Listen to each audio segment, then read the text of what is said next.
Los cristianos contemplan los inicios de su fe con nostalgia. Un tiempo en que la palabra de Jesús y sus apóstoles sonaba como auténtica, cuando el credo era claro y su contenido incontestable. Pero ahora los documentos descubiertos arrojan otra luz sobre sus orígenes.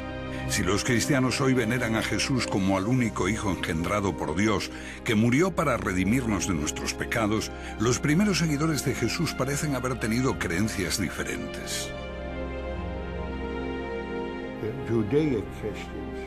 Los cristianos judaicos callaron sobre el valor de salvación del sacrificio de Cristo en la cruz. Creían que era un iluminado, un iluminador. Para ellos, no hay nacimiento virginal,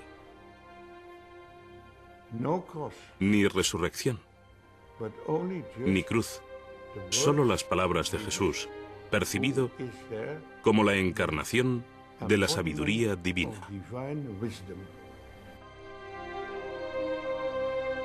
Jesús de Nazaret, hombre o mito. Los que estuvieron con él no parece que lo recordasen como al único Hijo de Dios, pero perecieron en el holocausto del alzamiento judío contra Roma. Lo describen tan claramente los evangelios. Se escribieron 2, 3 generaciones después de Cristo, en distintas ciudades mediterráneas. Entonces surgió otra imagen, la de Jesús como Hijo de Dios. Sin embargo, persistían ecos de los primeros tiempos. Edad Media, el sur de Francia. Una fe diferente surgía y proponía otra visión de Cristo. La Iglesia considera herejes a esa gente, peor que demonios. Durante décadas, la furia de la Iglesia se alza contra los cristianos gnósticos. Los cruzados diezmaron a la población. Se creó la Inquisición para quemar a esos cátaros, como ellos se llamaban a sí mismos, los purificados, los puros.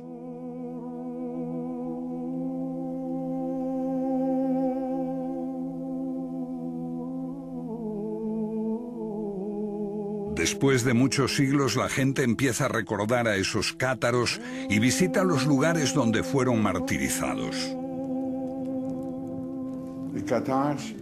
Los cátaros no fueron precursores de la Reforma. No eran una herejía de la fe católica.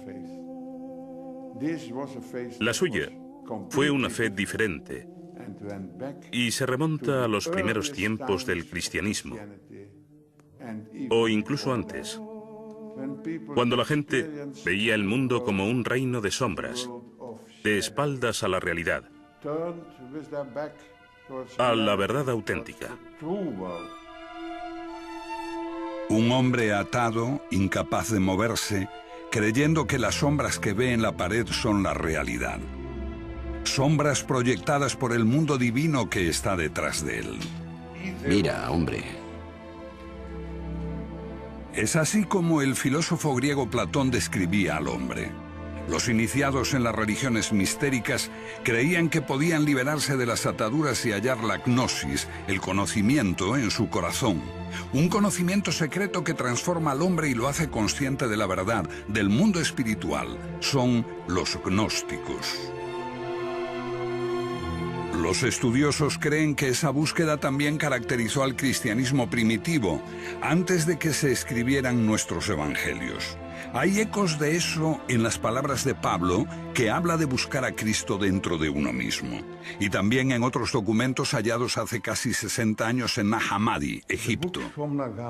Los libros de Nag Hammadi son más importantes que los manuscritos del Mar Muerto, porque arrojan una nueva luz sobre el cristianismo, Jesús y Dios.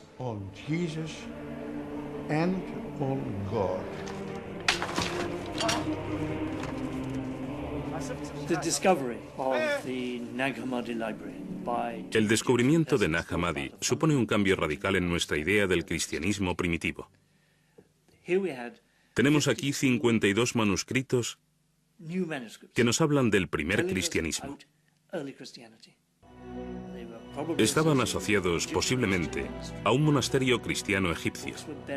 Estos libros se enterraron en el siglo IV para evitar su destrucción.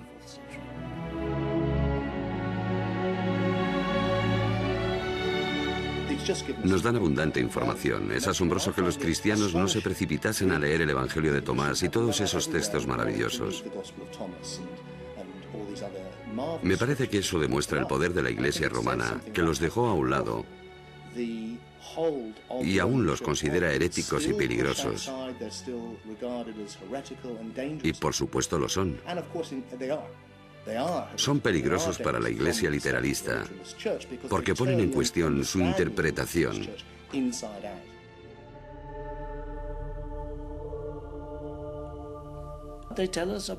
Nos hablan de las diversas formas en que la gente creía que se podía hallar la salvación.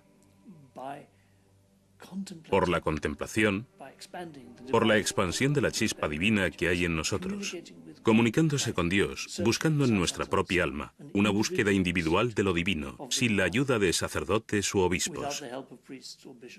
Suena atractivo. El gnosticismo es atractivo, sobre todo para la mente moderna, porque promueve una religión para el individuo, no para la Iglesia. Creo que es lo que los humanos han buscado siempre, hallar la divinidad por sí mismos. Pero esto es una simplificación, porque se trata de algo mucho más complejo. En cierto modo, es como tomar un baño de espuma y que entre jabón en los ojos. Enceguece a la vez que limpia.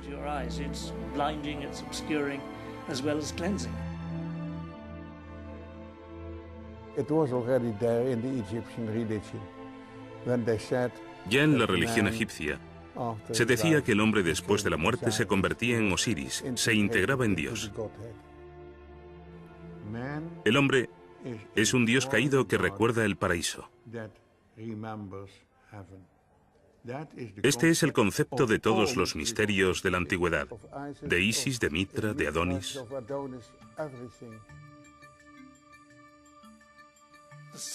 El punto central del gnosticismo es que todos nacemos con una chispa divina dentro y que el deber de los creyentes es hallar esa chispa y expandirla, tomar contacto con Dios mirando en nuestro interior. La gnosis. Gnosis significa autoconocimiento. ¿Qué es autoconocimiento? ¿Éxtasis? ¿Psicoanálisis? ¿Qué es?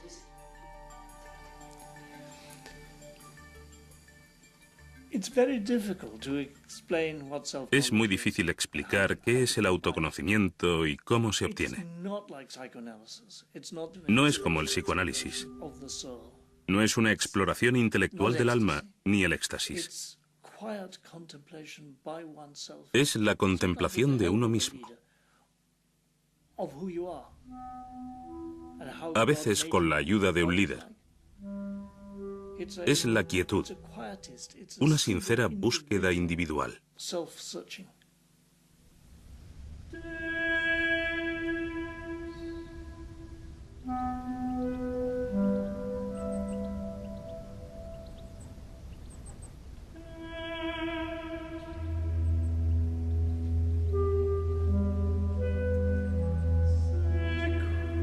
Creo que la idea básica que subyace en el gnosticismo es que estamos confundidos en nuestra idea sobre lo que es la vida y sobre quiénes somos. Adentrarnos en un entorno como este echa abajo nuestros esquemas. Estás cara a cara con el mayor de los misterios, la muerte. La idea de que dejarás de existir como forma física y te enfrentas con el misterio absoluto del que proviene todo, el misterio que somos, el misterio que es.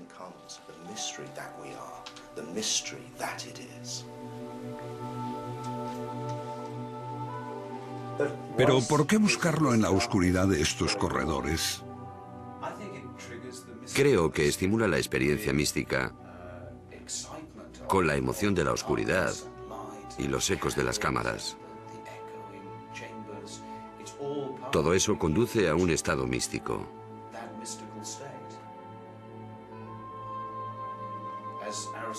Como decía Aristóteles sobre los misterios, no vas allí a aprender, sino a experimentar. Si crees que solo es un proceso intelectual, te equivocas. Es algo mucho más grande que eso.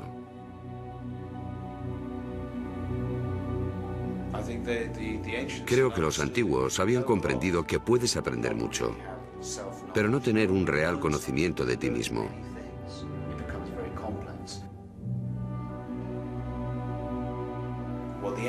Lo que los antiguos buscan es un retorno a la totalidad, el conocimiento de la unidad de todas las cosas.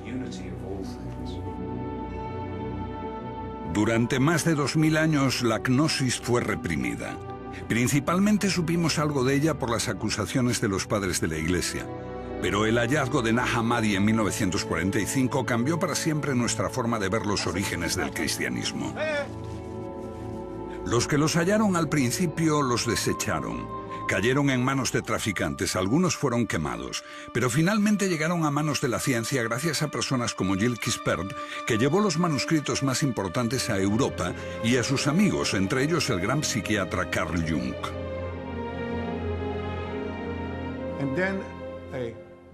Entonces me fui a Egipto, a El Cairo. Y en esta sala negocié con el director de esta institución y descubrí que esos códices no serían publicados si este Códex de Jung no volvía al Museo Copto de El Cairo. Ahora acumulan polvo en una pequeña sala, abiertos quizá una vez cada 10 años y solo en presencia de un funcionario del museo, la policía secreta y un juez. Quispel es bien recibido. Todos los manuscritos de Nag Hammadi se publicaron cuando devolvió el más preciado, el Evangelio de Tomás, con las palabras de Jesús.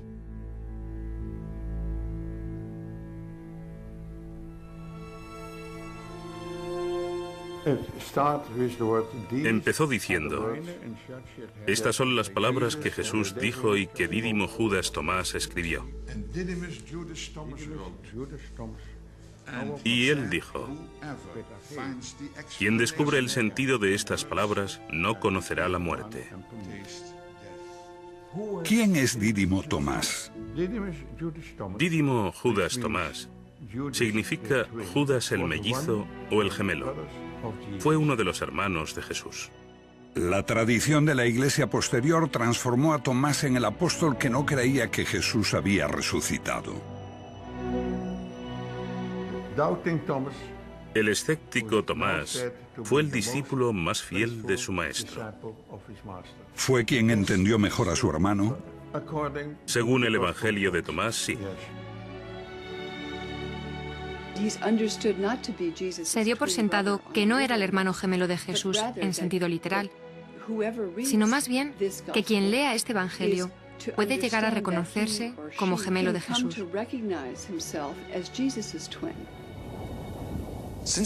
Dado que se ha dicho que eres mi gemelo y auténtico compañero, examínate a ti mismo.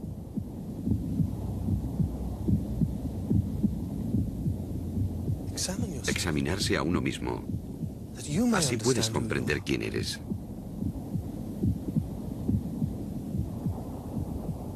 Y serás llamado, porque el que no se conoce a sí mismo nada sabe. Pero el que se conoce llega simultáneamente a la profundidad de todo. Lo que tienes dentro te salvará. You have within you will save you if you bring it forth from yourselves. Creo que Tomás se interpreta simbólicamente, que todo el que viene a ver a Jesús viene a verse a sí mismo como el gemelo de Jesús, el que es creado a imagen de Dios, como Él lo fue. ¿Qué dice el Evangelio de Tomás? Bueno, el Evangelio de Tomás es una colección de dichos que prometen revelar algo. Lo que el oído no puede oír, lo que el ojo no puede ver. Lo que ninguna mano ha tocado y lo que nunca se le ocurrió a ninguna mente humana. Bueno, eso eres tú. Tú eres lo que no puedes oír ni ver, tu esencia, el conocimiento mismo. Y creo que esta es la clave si quieres entender qué es el cristianismo y qué es el paganismo. Un viaje de autoconocimiento. Este era el gran precepto que el dios Apolo dio a los paganos en el oráculo de Delfos. Buscar la gnosis, el autoconocimiento, conocerse a uno mismo. Y lo mismo sucede con los cristianos. Lo que busca es la parte de ti que no puede morir. No es que se te vaya a dar algo que no tengas ya, es descubrir que ya eres inmortal. Porque tu esencia no es el cuerpo. Si descubres lo que realmente eres, descubres lo divino. Descubres a Dios dentro de ti. Parece ser un cuerpo, pero eres conciencia. Y esa conciencia da testimonio del nacimiento, de la muerte, porque todos los gnósticos, incluidos los gnósticos cristianos, creían en la reencarnación, y este proceso era un poco como despertar e irse a dormir. Estabas en un ciclo de cuerpos diferentes, yendo y viniendo, pero no eras el cuerpo. Eras conciencia que da testimonio de esto, de modo que jamás naciste y posiblemente no podrás morir. Todas las cosas separadas son expresión de una misma cosa. Así, todos los seres humanos son imágenes. Ellos usan la palabra eidolon, de un demonio o espíritu. ¿Un reflejo de lo divino? No tanto un reflejo, sino la forma en que lo divino se hace consciente de sí mismo. Para el Padre, ellos emplean el término la deslumbrante oscuridad. ¿Te imaginas la luz sin nada que reflejar? Es lo oscuro. Entonces, la luz en sí misma es oscura. Y usan el término brillante oscuridad. Potencialidad pura, solo luz. Solo conciencia, sin nada de lo que ser conscientes. Cuando eso crea algo por sí mismo para ser consciente, o como la luz algo para reflejar, el universo cobra existencia. Esta conciencia de Dios se expresa a sí misma en todos los seres. Así que todos nosotros somos imágenes o eidolons de la conciencia universal que es todo, que es Dios. El mito cristiano tal como lo conocemos marca un profundo abismo entre el hombre y Dios. Dios es Dios, nosotros simples mortales. El Evangelio de Tomás tiene un mensaje muy distinto. Habla de Jesús como el Hijo de Dios y habla de los otros humanos, como de los niños de Dios que no son conscientes de haber sido creados a imagen de Dios. La luz divina que se creó antes de que el universo se creara, cuando Dios dijo, hágase la luz, la humanidad fue hecha imagen de esa luz. Y en el Evangelio de Tomás, Jesús habla como una voz desde la luz. Yo soy la luz que está por encima de todo. Yo soy el todo.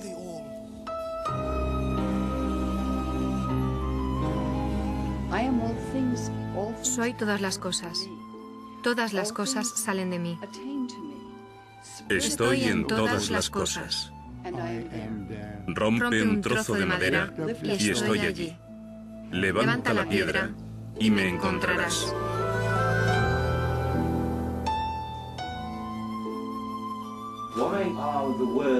¿Por qué las palabras del Evangelio de Tomás, busca bajo una piedra y me encontrarás, son tan peligrosas para la Iglesia? Porque es panteísmo. Sugiere que la divinidad está en todas partes y en todas las cosas. Lo que ocurre con el triunfo del cristianismo es que se traduce en la creación de una iglesia. Para llegar a Dios, tienes que hacerlo a través del obispo. Si quieres construir una iglesia, tienes que decir que la salvación solo es posible mediante, desde y a través de la iglesia. Y el representante de Dios en la tierra es el Papa. Esa es la única vía, mientras que para los agnósticos se trata solo de ti, tú puedes hacerlo.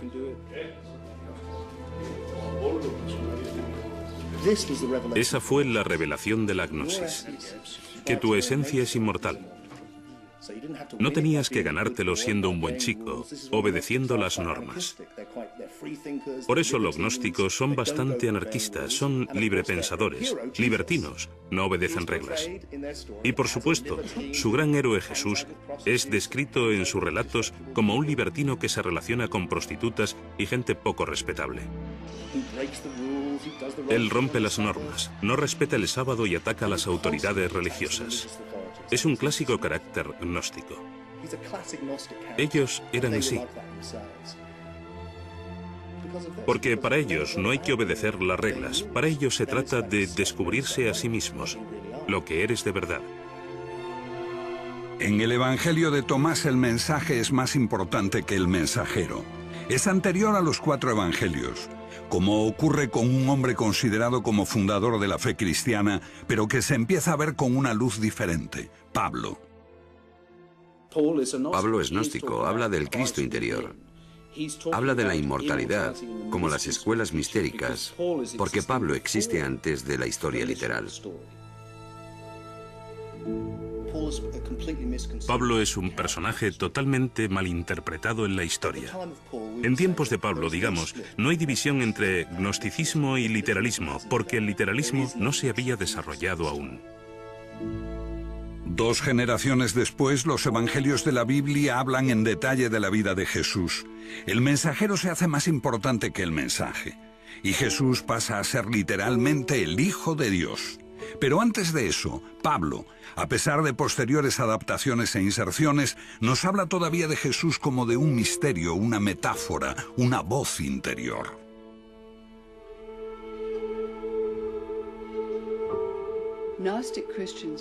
Los cristianos gnósticos creían que Pablo era su maestro, el padre de la Iglesia Tertuliano, que despreciaba a los gnósticos.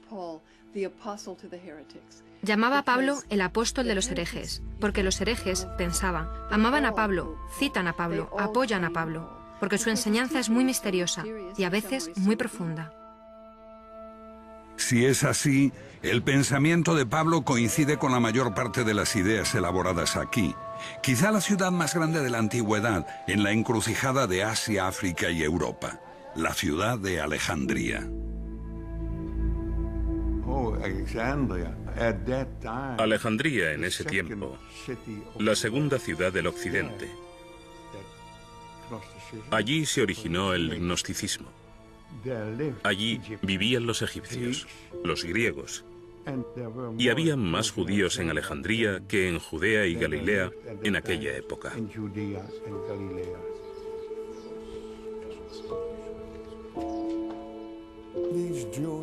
Esos judíos vivían en el exilio, pero habían encontrado un Dios desconocido en sus corazones. Al mismo tiempo, no podían encontrar a ese mismo Dios en el mundo, porque el mundo estaba lleno de mal y sufrimiento. Y el buen Dios, el verdadero, lleno de misericordia, envió a Jesús para redimir a la humanidad de Yeldebaoth.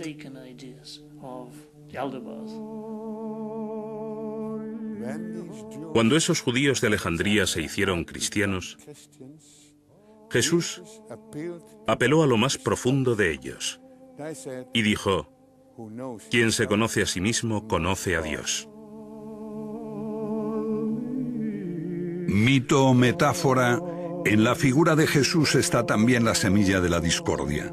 En torno a su persona sobrevino una batalla de ideas que separó las dos posturas. Sí, una de las mayores pugnas entre los seguidores de Jesús fue la cuestión de por qué Jesús murió de manera tan terrible. Para las comunidades ortodoxas, la única forma de encontrarle un sentido religioso era interpretarlo como un sacrificio redentor. Pero este sacrificio redentor solo tenía sentido si todos necesitábamos redimirnos del pecado. Así, los cristianos desarrollaron la idea de que teníamos que haber pecado terriblemente, sin posible redención. Entonces, la idea de que el Mesías de Dios muere en un sacrificio redentor por los pecados del mundo se convierte en una forzada explicación de su crucifixión. Así nace un nuevo elemento en la relación entre el hombre y la divinidad, el pecado original. El elemento central del mensaje cristiano, su fuerza, reside en la culpa, que Dios está mirando, sabiendo no solo todo lo que hacemos, sino también todo lo que pensamos. Creo que el cristianismo es bastante excepcional en el sentido de que Dios lo ve todo y castiga a los creyentes por sus malos pensamientos, por los pecados de la mente. El pecado y la culpa crearon un credo en el que predomina el miedo a Dios y al infierno, siempre presente en las prédicas de los sacerdotes. No es una idea que compartieran los gnósticos. La palabra pecador no figura en su diccionario. El Evangelio de Tomás no habla mucho de la discontinuidad entre Dios y nosotros mismos, sino de humanos creados a su imagen divina y, por tanto, con una especie de conexión, de afinidad con lo divino. El hombre es un Dios caído que recuerda el paraíso.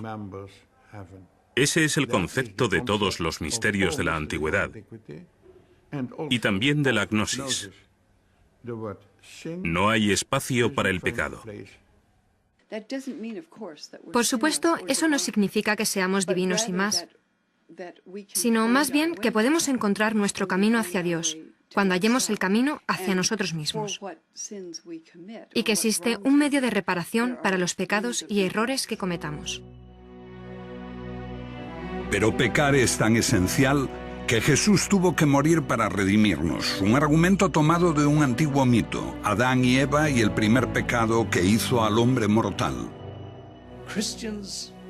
Los cristianos pusieron más énfasis en el pecado de Eva que los judíos.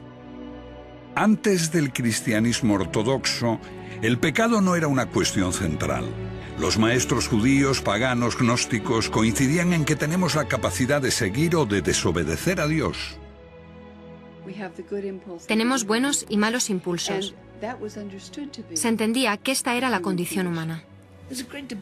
Existe un gran debate sobre esto, porque algunos cristianos creían que era absurdo, lo de comer una manzana. Una desobediencia inocente por la que Dios condena a los hombres a una existencia inferior, lejos del paraíso. Un castigo totalmente desproporcionado.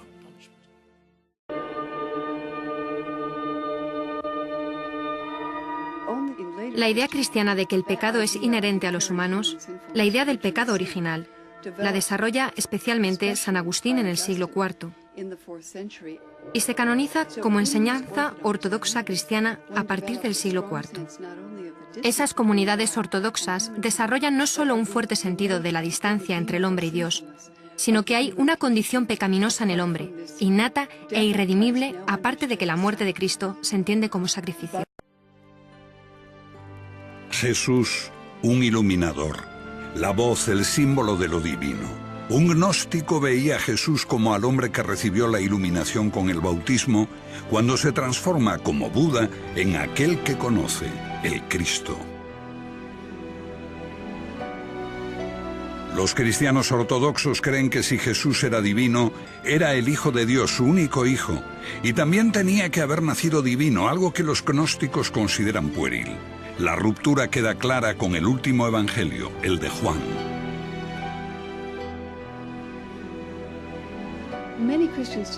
Muchos cristianos pensarán hoy, desde luego, el cristianismo dice que Jesús es el Hijo de Dios. Pero esto no es lo que vemos en Mateo, Marcos o Lucas. Encuentras que Jesús es el Mesías de Dios, el que enseña el camino de la rectitud. Se podía ser un judío muy devoto y seguir a Jesús en eso. Pero con el Evangelio de Juan, la afirmación de que Jesús es Hijo de Dios, y más aún, su único Hijo, Es una afirmación radical que no veo mencionada por los ortodoxos antes del año 160 más o menos. Pero esta idea se convierte en la lente a través de la cual los cristianos leen los evangelios.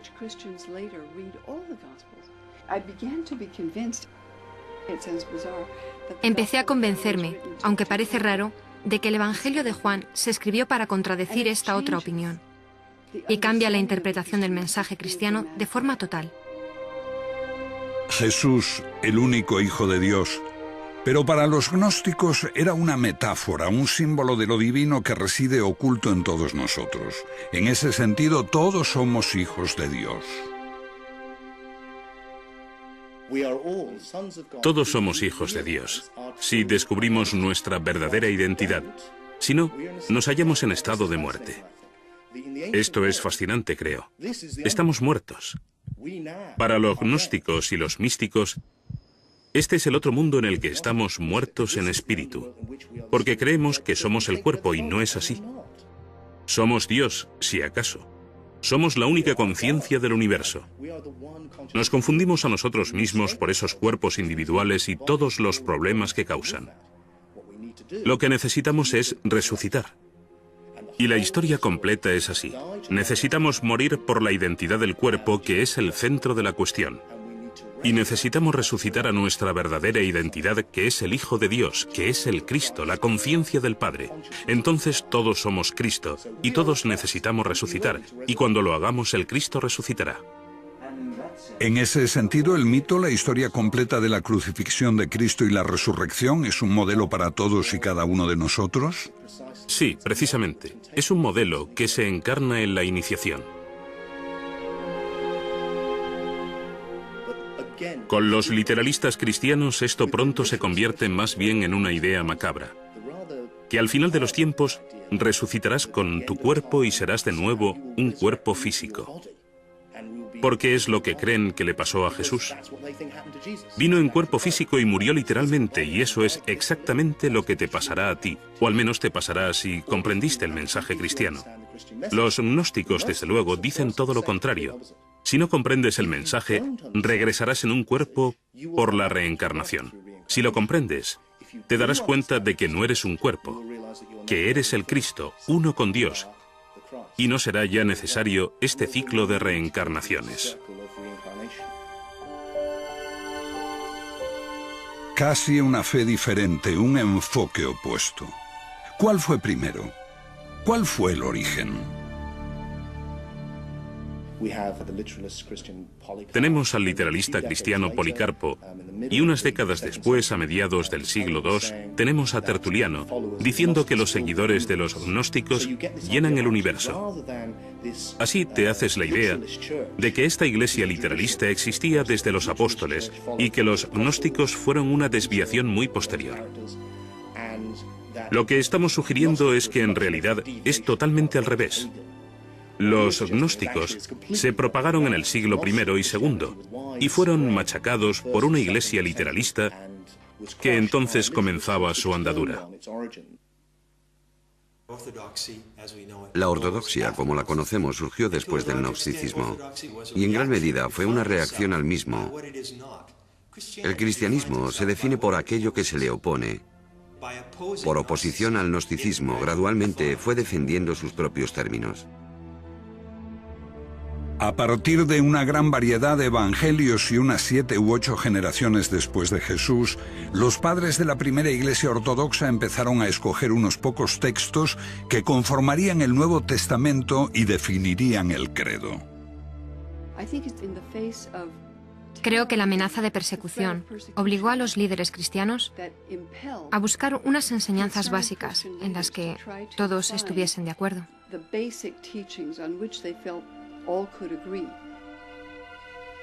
En esta selección, las opiniones gnósticas eran demasiado complejas y fueron desestimadas. Una de las grandes bazas del cristianismo es la simplicidad con que se transmite el mensaje. Decir que Jesús es el Hijo de Dios. Jesús vino a salvarnos por nuestros pecados. Jesús murió por nosotros, sabiendo que estas insignificancias son el pase que da entrada a la iglesia cristiana. En sentido amplio, ¿los evangelios son una invención? Creo que es un error verlos como una invención, pero se prestan a interpretaciones ambivalentes. Por ejemplo, Pablo dice hablar de dos formas al mismo tiempo. Para los que pueden oír el mensaje espiritual y para quienes solo pueden entenderlo literalmente. Si tomamos la frase que aparece en muchas iglesias, nadie llega al Padre sino a través de mí, vemos que para los gnósticos, esto significa que para llegar a Dios tienes que ser consciente de lo que esta figura representa en ti. Y este es el mensaje de Pablo. Para llegar a Dios debes hallar al Cristo dentro, como una alegoría de la verdad. Pero el literalismo dice, no, este es el único camino. Creo que después de tener esta idea de una encarnación literal del Hijo de Dios, no la de un mítico Hijo de Dios, entonces, el concepto es que para tu propio bien, debes salvar el alma de otros. Y todos deben creer esto, obligados por su propio bien. Así tienes el mandato divino de ser autoritario. Los cristianos lo tomaban todo como algo personal. Pero cuando personalizas a la divinidad, la cargas con toda la ira, críticas, resentimiento y agresividad que existe en la personalidad humana. ¡Hereje! Los cristianos se enfadaron mucho porque tomaban como algo personal que su Salvador fuese rechazado. Los gnósticos solo querían descubrir dónde estaba la verdad. La dificultad que enfrentan los gnósticos es que buscan individualmente la salvación. No están organizados, no están unidos. Los gnósticos atacaron las opiniones de los primeros cristianos. Pero los cristianos no solo atacaron las opiniones de los gnósticos, atacaron a los propios gnósticos. Ambas creencias podrían haber coexistido. Pero con la aparición de este hombre, Constantino, el primer emperador romano en abrazar la fe cristiana, se despertó el ansia de alcanzar el poder supremo en la joven iglesia.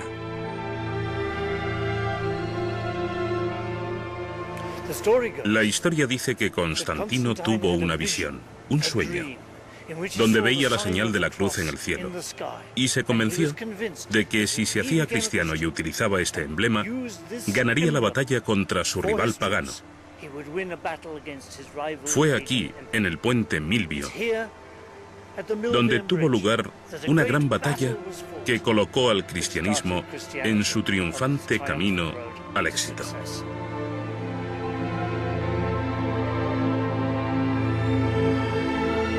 En el Concilio de Nicea, año 324, Constantino establece todas las diferencias respecto al credo. Compañeros ministros, creemos en un Señor, Jesucristo, el Hijo de Dios, un Dios de Dios. 3 siglos después de su muerte, Jesús es proclamado Hijo de Dios por decreto imperial, y se prohíbe cualquier otra opinión.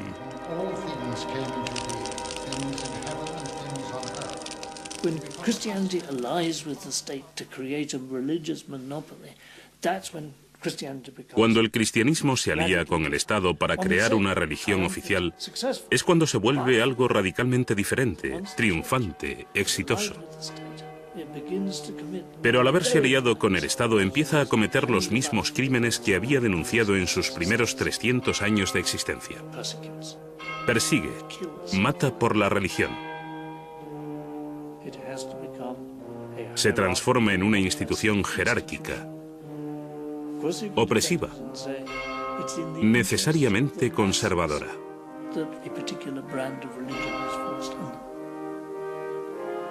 But it's not my fantasy, my imagination of how religion best proceeds.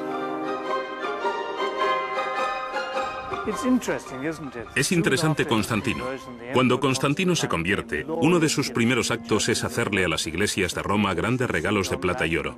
12 estatuas de tamaño natural de los apóstoles y 2 estatuas de plata de Jesús en tamaño natural. Así, 20 años después de su conversión, las iglesias de Roma parecen templos paganos, y esto es solo una muestra de la riqueza que obtiene la Iglesia en el siglo IV. La alianza con el Estado significa riqueza para la Iglesia, riqueza para los obispos, riqueza para el Papa de Roma. ¿Es corrupta la Iglesia? Sí. ¿Conserva un sentido de sus orígenes, el sentido de la importancia de la pobreza? Sí. Entonces la Iglesia se divide entre la pobreza y la abstinencia de los monjes y la riqueza de los obispos. Pero aún así, los obispos conservan un sentido de recuerdo de la caridad, de la virtud, lo mejor de ellos. Esto siempre desgarra, hay siempre esta tensión interior. Jesús jamás fundó una iglesia. No dejó instrucciones para una iglesia. Es una invención posterior, diseñada para reforzar el poder de la Iglesia católica. Es inconcebible que Jesús, un simple hombre de Galilea, pretendiese fundar una iglesia universal. ¿Piensa que Jesús dio alguna autoridad a Pedro? Otra vez, esas leyendas son invenciones, como la donación de Constantino. La donación de Constantino es una farsa. Había un documento que la Iglesia en la Edad Media afirmaba que era un contrato escrito por Constantino en su lecho de muerte. Aquí os doy el imperio para que lo custodiéis. Entonces, cuando este se reveló como una falsificación, se inició la Reforma Protestante. De algún modo, todo lo que hemos hecho es escuchar a los perdedores. Fueron destruidos en el siglo IV. Hemos retrocedido y dijimos, solo porque perdieron esa batalla, solo porque la Iglesia romana, con sus ideas de un Jesús histórico y una religión literalista, tomó el mando, no quiere decir que su versión de los hechos sea la verdadera. ¿Qué le pasó a los perdedores? Fueron erradicados. Todos los que conociesen la otra historia, gnósticos y paganos, fueron expulsados del imperio. Los templos se derribaron, los filósofos fueron asesinados, los libros prohibidos y quemados. Si el cristianismo era la religión favorita de Dios, entonces uno podía pensar que al triunfar se hubiera entrado en la Edad de Oro. Todo lo contrario, se entró en un tiempo de oscuridad, en el que la gente incluso olvidó cómo hacer casas de ladrillos. Y hubo que esperar hasta el Renacimiento, cuando esos instruidos paganos regresaron a Italia, a Florencia. Los libros de Platón, que habían estado prohibidos durante 1000 años, volvieron como la hermética y de pronto Botticelli empezó a pintar cuadros de dioses paganos.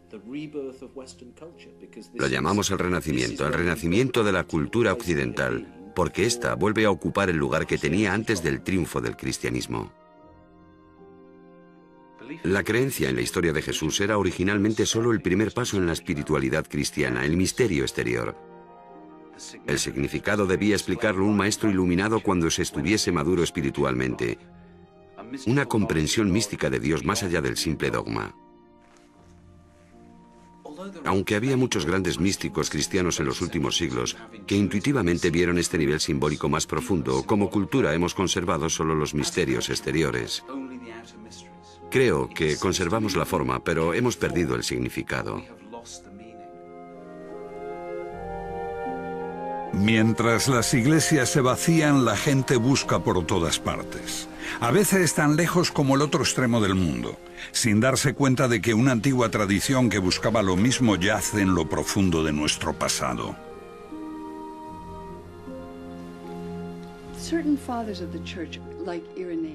Ciertos padres de la Iglesia, como Irineo, en sus famosos 5 volúmenes contra los herejes, dice que comúnmente son considerados cristianos, pero que no lo son herejes. Y tienen características especiales. Primero de todo, aman leer e interpretar las Escrituras. Segundo, buscan guiándose por su propia intuición.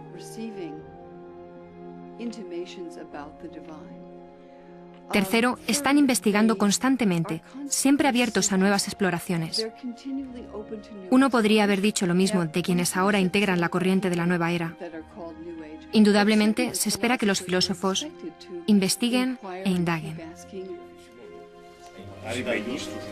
Preguntando, uno encuentra una tradición desarraigada, interrumpida por muchos siglos, complicada, a veces confusa. Todo esto parece un poco difícil de entender para un hombre moderno. Querido amigo, no hay atajos a la gnosis y ningún nirvana instantáneo. Me hizo reír con esto el anciano caballero, porque tiene razón, por supuesto.